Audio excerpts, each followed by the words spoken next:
like 80%, maybe 75% of all the momentum trades that I place. And this was a momentum play, I guess. So I originally saw Workhorse as a value play, right? So I saw this, a lot of people were buying at this like 15, 30 level, whatever. You can clearly see all of these buyers, even these candles holding it up, the wicks.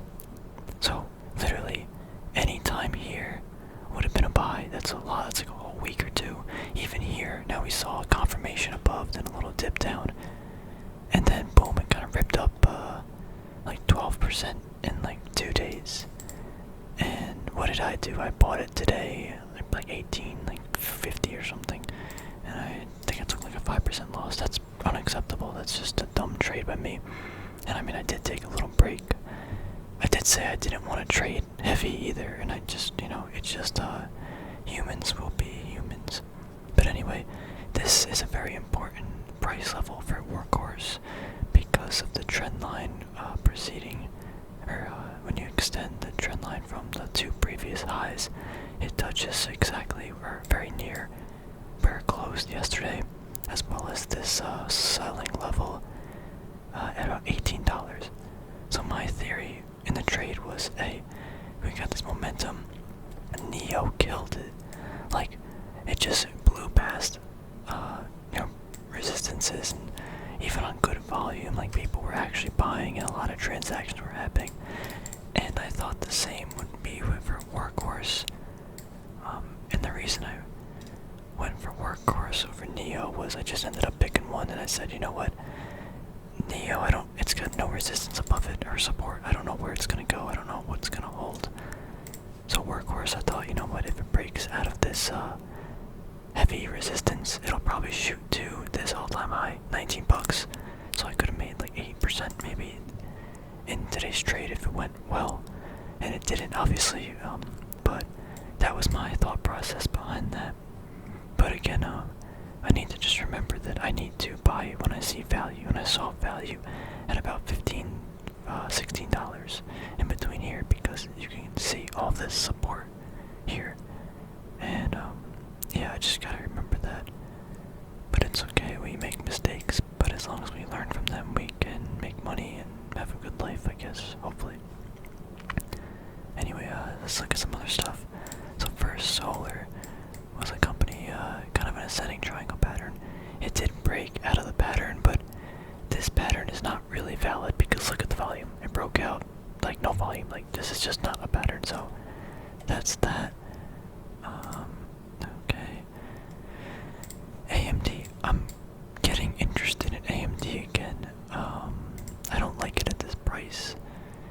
I think if it dips back below, maybe these like 70, it's probably not actually, I don't know, maybe $80, I might be a little interested.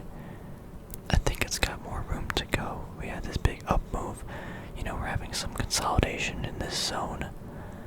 I think the market is here. The market wants these technology chip stocks to go higher, and I would just ride that wave. But as long as I get it into a value that I see decent, and that would be around like $70 or whatever.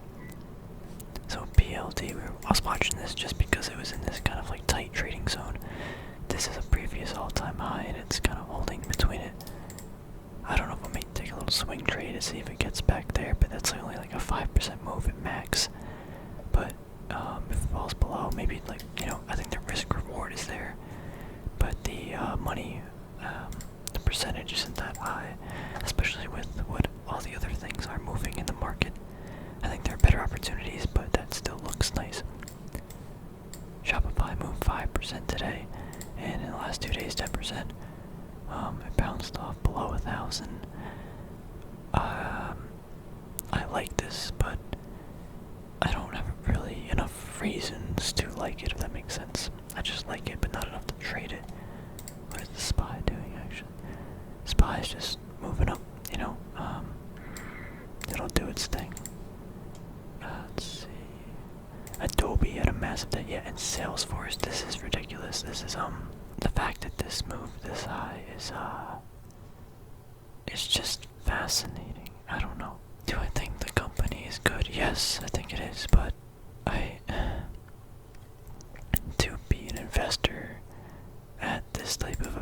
valuation for Salesforce just makes it's risky. And it's not within my value investing risk tolerance. Let's see what else moved.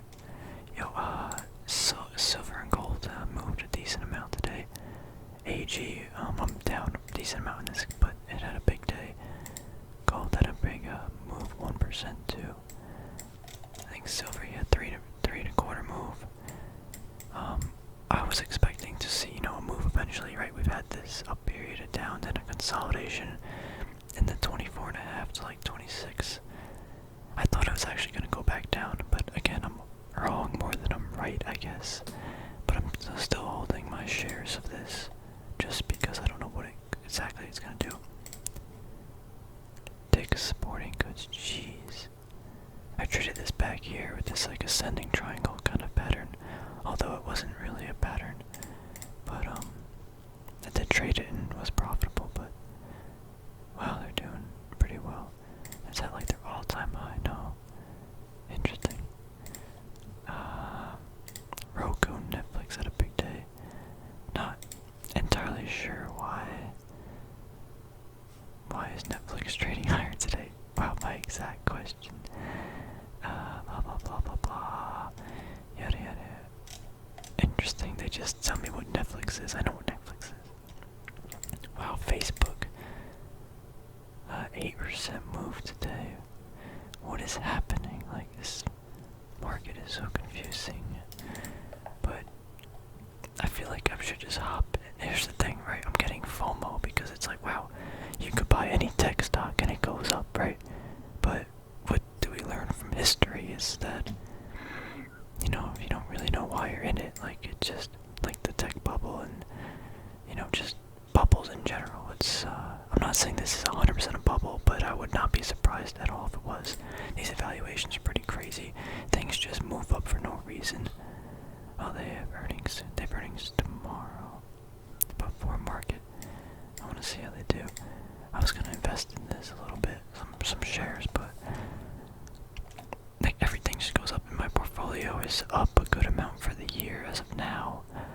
But I mean, everything kind of has been moving up because of inflation and all that stuff. And I don't know. It should be higher than it, like, relatively. I don't think my portfolio is doing as good as other people's, just because of market conditions and stuff. And that if you bought a tech, you basically made a big pile of money. But it's just weird. I don't know how to explain it. I mean, I'm still happy with my gains that I've had this year, but it's just relatively not as high as probably other people's. But I guess I shouldn't be comparing. Okay, enough just mumbling about that. Oh, the gold miners actually moved a lot today. I mean, it makes sense. Gold and silver were moving anyway. What are some other things? Simon Property Group got hammered.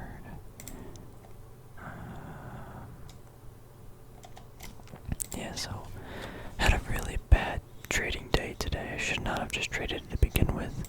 I can't believe NIO ripped this hard, actually, now that I think about it. Like, that just ripped. Granted, there's no upper resistance, so it could have just ripped to who knows where, but I think I do want to make an AMD play because I do want some exposure to some tech, and I don't have really any in my portfolio, and I would like to trade this up to a different level. I think $100 is a price target. As of right now, it's 2 standard deviations on a 6-month time frame. But I think seeing AMD at 100 makes sense. That's really dumb way to think about trading and investing. But I'm just talking about my thoughts in my mind. So again, if I can get AMD for a price, maybe 77, 78, like around here, I think I would probably take a position and just hold it, and just look at see what's going on in the economy. Duke Energy fell. Okay. Wait a minute. I think I need to buy that actually. So I'm not entirely sure what else I'm going to be looking at, but I mean, I'm looking at a lot of stupid stuff. But yeah, I'm not too sure what I'm going to be trading. So I'm going to look at Alta earnings after market tomorrow. TD Bank. Before market, is there anything else? Did they report? Yeah, that's pretty much it. It's a little update video, you know. Nothing too fancy.